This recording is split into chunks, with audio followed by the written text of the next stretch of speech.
Hey guys, generic username here. I'm back again with yet another Kaldheim set booster pack opening. And yeah, the first couple have been rather interesting in a weird way.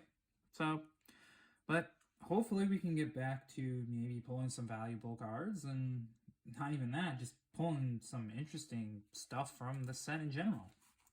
Alright, so I've gotten a little smarter and I kind of pre-cut it. So yeah, see? Alright, make this moving the plastic a little easier on myself here. Beautiful. Alright, let's get rid of the cardboard now. I swear, that's probably an easier way to open this. I'm just an idiot. Okay, so there's our booster.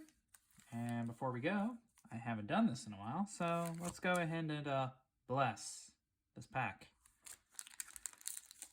Alright, the pack has been blessed. Therefore, I will pull all the mythics. That's how it works, right? Okay. So, first thing first, let's look at our beautiful art. I believe that's of Firja, or Firja, or whatever, however you say her name. Yeah, I like that art. It's kind of cool. The shoulder, oh no, that's not a shoulder pad, that's a horn, isn't it? It's gotta be a horn. But yeah, at first I thought it was like an arm, and I was like, what is that? Alright, so, damn, that's a snow-covered swamp. That's some sweet-looking art. Yeah, I'm always a fan of the art in this game. I will never complain about it. Alright, so our first card is Open the Omen Paths. 2 and a red. Instant speed, choose one. Add 2 mana of any one color, and 2 mana of any other color. Spend this mana only to cast creatures or enchantments. And then the other mode is creatures you control get 1/0 until end of turn. So yeah, this is cool. So you can add stupid amounts of mana. For 3 mana, you can add 4 to cast a creature or enchantment spell. And or you can use it if you already have all your creatures to give them a buff. I think the mode I'm more interested in is the one that gives me mana. Yeah, I don't see this not being busted at some point. Not at all. Well, it might not be. I mean, it might be restrictive enough, but I have a feeling that it's going to be found to be broken somehow eventually. All right, at any rate, next card is Axeguard Cavalry. 1 in a red. Dwarf Berserker. You tap it to give a creature haste until end of turn. Riding the Goat. Dwarven expression meaning a foolhardy act of bravery. And it's a 2/2.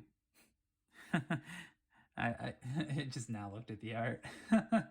And the fact it's a goat, like a dwarf riding a goat victoriously, right, with that explosion behind him. I do like the fact that it's like painted though. It's definitely just painted. It's not one of the CGI ones. So I like that. Alright. So the next card is Dwarven Reinforcements. 3 in a red. Sorcery. Create 2 2/1 red dwarf berserk creature tokens. It has foretell for 1 in a red. Okay, so for 4 mana, get some tokens. Get 4 power on board. And then you can cast it earlier if you decide to pay 2 and exile it face down, and then you recast it later for its foretell cost. So on turn 3, you can get 2 creatures with 2/1. Okay, that's cool. Alright. Alright, so the next card is Goldmaw Champion. 2 and a white. It's a dwarf warrior. Has boast for 1 and a white to tap target creature. And it's a 2/3. Okay, so 3 mana, 2/3 that can tap down a threat. Or tap down a creature. Okay, so you declare attacks. You can then use his ability to tap down a blocker before they have an opportunity to declare blockers. I like that. So he can clear the path for himself. At least I believe he can do that. But at any rate, that's cool. Alright, the next card is Shackles of Treachery. 2 in a red. Sorcery.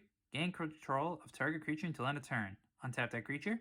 Until end of turn, that creature gains haste, and whenever this creature deals damage, destroy target equipment attached to it. In that instance, Torolf felt only the power of the storm and the need to destroy. Okay, so it's just one of those act of treason effects, basically. Except it allows you to interact and deal with equipment in a weird way too. So you smack him with the creature that has a sword on it, and then you blow up the sword. Nice. I like it. It's a double whammy. Okay, so next card is Bound in Gold. 2 and a white. Enchantment Aura, enchant permanent. Enchanted permanent can't attack, block, or crew vehicles, and its activated abilities can't be activated unless they're mana abilities. Trespassers will be smelted. Okay, so yeah, this is just a pacifism, basically, but with more. I like the fact that it can also stop keep people from crewing vehicles. So I like that. Alright, so the next card is Spirit of the Alder Guard for 3 and a green.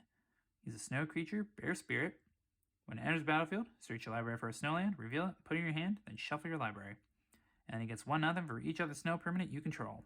He is a 0/4. Like, oh, look at him. He's so cute. But yeah. Okay, so yet another snow payoff card. So he literally goes and finds you lands, and you can play it. And if you have 4, you most likely have 1 or 2 already in play.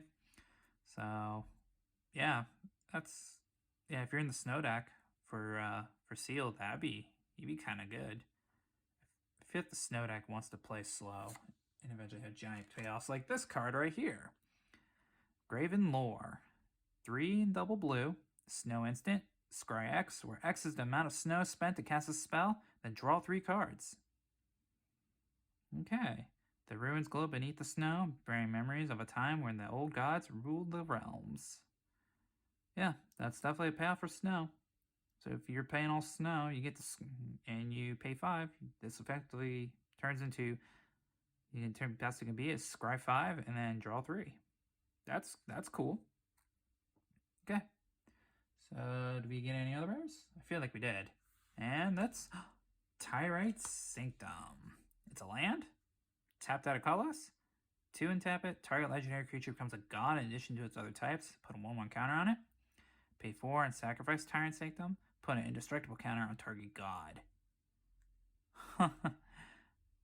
That's I mean, it taps for color, so I almost want to add it to my Karn Silver Golem, so I can just meme and make Karn a god, an indestructible god.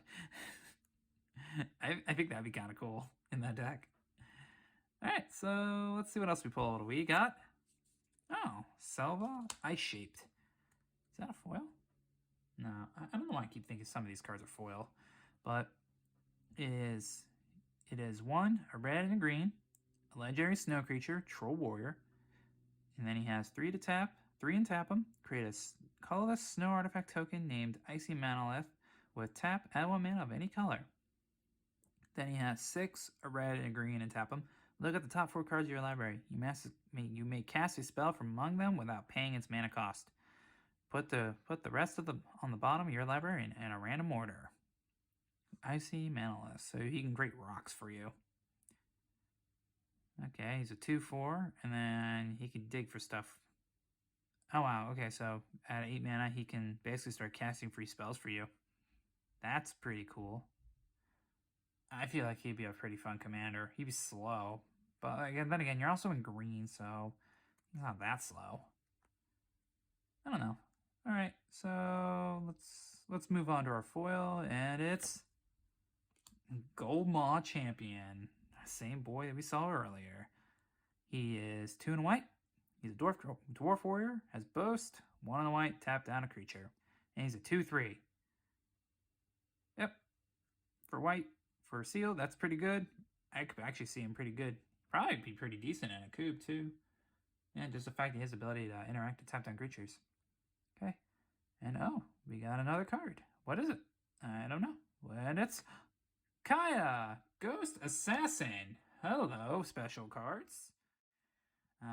Anyways, like I was saying before, we have Kaya, Ghost Assassin. And she costs 2, a white, and a black. She's a Planeswalker, Kaya, obviously with the name, and then has 3 abilities. She can pay 0 to exile herself or up to 1 target creature, And then return that card to the battlefield under its owner's control at the beginning of your next upkeep, and you lose 2 life. She can also pay, you can pay 1, and each opponent loses 2 life, and you gain 2 life. And then finally, she has -2. Each opponent discards a card, and you draw a card. And she has a starting loyalty of 5. Yep, this was a pretty cool pull. I remember this is honestly originally from Conspiracy, the very first one. And yeah, I remember the Russian foil for this card being very expensive. Like easily a couple $100. I mean, you got also the foil Godless Shrines, which are worth a lot too. Like the original ones, they are expensive Russian foils. But yeah, that was a cool final card to get. So out of that pack, we ended up pulling Akaya, a Tyrant Sanctum, and a Graven Lore. I cannot complain about that pack.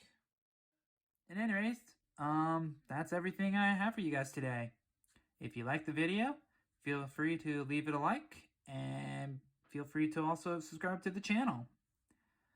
Other than that, I hope you guys have a good day, a good night, and I will catch you next time. Peace.